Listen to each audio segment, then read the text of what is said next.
वज्रकाप्ता चोरा चालाण रे लागुनी रोक। नुआपड़ा जिला खड़ियाल वन विभाग रेंज अंतर्गत जुनापाणी गाँव में वज्रकाप्ता काती डील बेले 3 जन गिरफ। खड़ियाल वन विभाग स्वतंत्र टीम चढ़ाऊ करी 350 टी वज्रकाप्ता काती जबत करने सह 3 जन शिकारी को गिरफ करिछि। जबत वज्रकाप्ता कातीर ओजन 1 किलो 800 ग्राम। गिरफ 3 अभियुक्त हेले खड़ियाल ब्लॉक भीमाखोल गाँव लालमोहन तांडी, कोटामाल गाँव बलराम भुए और सीनापाली ब्लॉक सागुनभाड़ी गाँव मार्कंड बाग।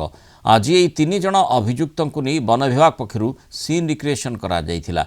3 जन को कोर्ट चालाण करा जायछि।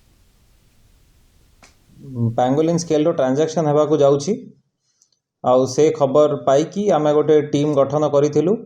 आउ से टीम संध्या 8टा पाखापाखी जुनापानी एरिया रे जिते बळे से ट्रांजैक्शन होउथला लेन देन होउथला पैंगोलिन वज्रकाप्तार तार सरकातीर से 3 जन को सेठी धरिथिले आउ ता सहित 1.8 kg रो पैंगोलिन स्केल मध्य रिकवर करिथिले।